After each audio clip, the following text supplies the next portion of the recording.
Dans la petite ville tranquille de Kambili, tout le monde connaissait la famille Okori. Monsieur et Madame Okori étaient respectés pour leur gentillesse et leur travail acharné.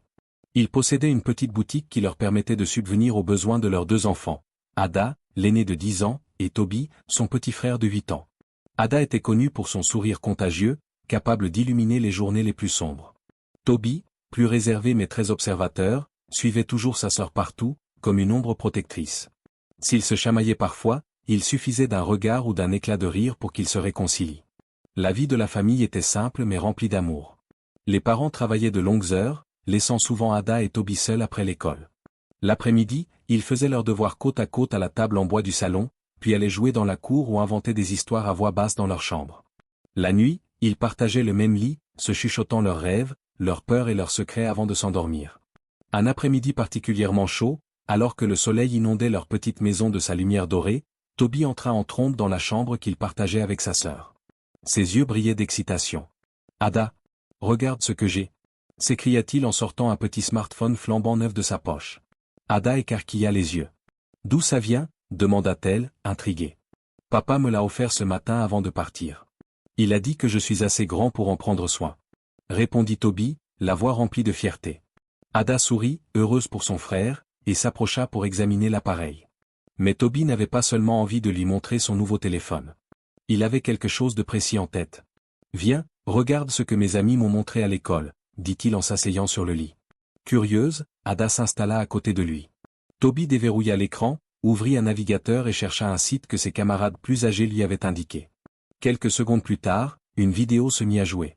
Les yeux d'Ada s'écarquillèrent en voyant les images qui défilaient, des adultes en train de faire des choses qu'elle ne comprenait pas vraiment. « Mais, qu'est-ce qu'ils font ?» demanda-t-elle, confuse. Toby haussa les épaules, les joues légèrement rouges. « Je ne sais pas, mais mes amis disent que c'est marrant, » répondit-il en ricanant doucement. Ada hésita mais ne détourna pas les yeux. Au fil des minutes, la curiosité prit le dessus. Ils restèrent silencieux, les yeux rivés sur l'écran, comme hypnotisés. Quand la vidéo se termina, Toby éclata de rire. « Tu as vu ça? C'est bizarre, mais ça me fait rigoler. » Ada, confuse mais intriguée, hocha timidement la tête. « Moi aussi, c'est étrange, mais je crois que j'ai envie de voir encore. » Ce jour-là marqua un tournant dans leur relation. Ce qui avait commencé comme un simple moment de curiosité devint rapidement une habitude. Chaque fois que leurs parents s'absentaient, Ada et Toby se précipitaient dans la chambre pour allumer le téléphone et chercher de nouvelles vidéos. Chaque vidéo déclenchait des rires nerveux, des questions chuchotées et des sensations qu'ils ne pouvaient expliquer. C'était devenu leur petit secret. Personne d'autre ne devait savoir.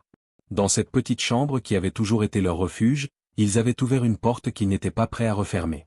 Au départ, ce n'était qu'un jeu, un mystère qu'ils partageaient, mais au fond d'eux, quelque chose commençait à changer.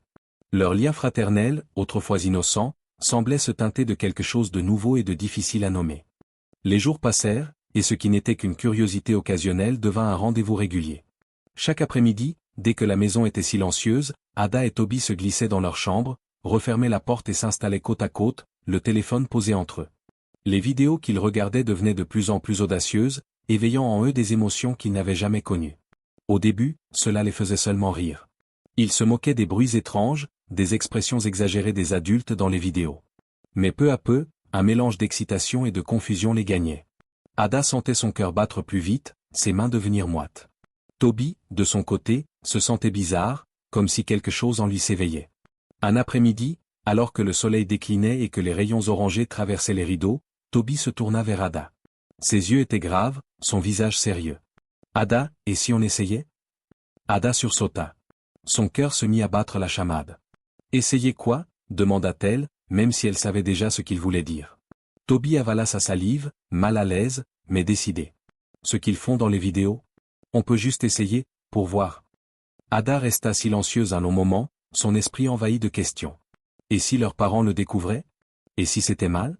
Mais Toby était son frère, son complice, son meilleur ami. Elle lui faisait confiance. Finalement, elle hocha la tête doucement. Ce jour-là, ils franchirent une nouvelle étape. Ce qui avait commencé comme un jeu se transforma en expérimentation maladroite. Ils se mirent à imiter ce qu'ils voyaient dans les vidéos, d'abord timidement, en riant et en s'arrêtant dès qu'ils devenaient trop nerveux. Puis, à force de recommencer, ils prirent de l'assurance. Chaque après-midi devint un moment secret d'exploration. Ils attendaient avec impatience que leurs parents partent, le cœur battant d'excitation et de peur. Leurs rires innocents furent remplacés par des silences lourds, leurs jeux par des gestes de plus en plus audacieux. Ils savaient que ce qu'ils faisaient devait rester secret. C'était leur pacte, ne rien dire à personne. Avec le temps, cette habitude devint un besoin. Même la nuit, lorsqu'ils partageaient le même lit, ils continuaient leurs expériences en silence, craignant que leurs parents dans la chambre voisine n'entendent quoi que ce soit. Ada, parfois, ressentait un pincement au cœur. Quelque chose en elle lui disait que ce n'était pas normal. Mais le regard de Toby, toujours confiant, la rassurait. Peu à peu, leur lien changea de nature. L'innocence qui les avait unis se transforma en une complicité teintée de secret et de culpabilité. Ada se surprenait parfois à éviter le regard de ses parents de peur qu'ils ne devinent quelque chose. Elle commença à se sentir différente, comme si elle portait un poids invisible. Les semaines devinrent des mois, et ce qui avait commencé comme une curiosité enfantine était maintenant un secret trop lourd à porter. Pourtant, ni Ada ni Toby n'avaient le courage d'arrêter.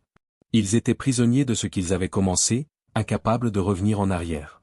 Cette deuxième étape de leur histoire n'était plus un simple jeu d'enfant. C'était devenu un piège, une toile qu'ils avaient tissée eux-mêmes, et dont ils ne savaient pas comment se libérer. Les années passèrent, et Ada était maintenant une adolescente de 16 ans. Son corps avait changé, et ses émotions aussi. Ce qui avait commencé comme une curiosité enfantine était devenu une habitude, presque une dépendance. Toby, qui avait maintenant 14 ans, avait lui aussi mûri. Sa voix avait mué, son corps s'était renforcé, et il regardait sa sœur avec un mélange d'admiration et de désir qu'il ne comprenait pas toujours. Un soir, alors que la pluie tombait doucement sur le toit de la maison, Ada se sentit nauséeuse. Elle courut aux toilettes, le cœur battant. Les jours suivants, les symptômes devinrent plus clairs, fatigue, nausée matinale, vertige. Une peur glaciale s'empara d'elle. Paniquée, elle se confia à Toby. « Toby, je crois que je suis enceinte. » Le visage de Toby devint livide. Il sentit le sol se dérober sous ses pieds. Ils étaient seuls dans la maison ce jour-là. Il prit les mains de sa sœur et essaya de se montrer fort. « On va trouver une solution, Ada. Personne ne doit savoir. » Ils rassemblèrent leurs petites économies et se rendirent dans une petite clinique à l'autre bout de la ville. Ada, tremblante, expliqua à l'infirmière qu'elle avait besoin de pilules pour un projet scolaire. L'infirmière, hésitante, finit par céder. Ada sortit de la clinique avec les médicaments dans un petit sac en papier. De retour à la maison, elle s'assit sur le lit, les mains tremblantes. Toby était assis à côté d'elle, le visage grave. Ada avala les comprimés en silence, les larmes coulant sur ses joues. Cette nuit-là, elle ne dormit pas. Elle se sentait sale, coupable, mais surtout terrifiée. Toby essaya de la réconforter, lui tenant la main jusqu'à ce que le sommeil finisse par les emporter. Mais ce ne fut pas la dernière fois. Les mois passèrent, et la même situation se reproduisit. Chaque fois, il trouvait une nouvelle excuse pour obtenir les pilules, changeant de clinique ou de pharmacie pour ne pas éveiller les soupçons. Les avortements répétés commencèrent à affaiblir Ada. Elle était souvent fatiguée, parfois malade, mais elle gardait le silence. Elle ne voulait pas que leurs parents découvrent ce qu'ils faisaient. Leur rire d'enfant avait disparu depuis longtemps. La maison, autrefois remplie de joie, semblait pesante. Ada se surprenait à éviter le regard de sa mère et à sursauter au moindre bruit. Toby, lui, devenait de plus en plus protecteur, mais aussi plus possessif. Il ne voulait pas perdre Ada, même si leur relation était devenue un fardeau. Une nuit, alors qu'Ada fixait le plafond, elle murmura. « Toby, penses-tu que ce qu'on fait est mal ?» Un silence lourd s'installa. Toby mit du temps avant de répondre. « C'est juste nous deux. Personne d'autre n'a besoin de le savoir. » Mais au fond de lui, il savait que ce n'était pas vrai. Leur secret les enfermait, les isolait, et les poussait chaque jour un peu plus loin dans un chemin dont ils ne savaient pas s'ils pourraient revenir. L'innocence était partie depuis longtemps. Ce qui restait maintenant, c'était un mélange d'amour interdit, de culpabilité et de peur.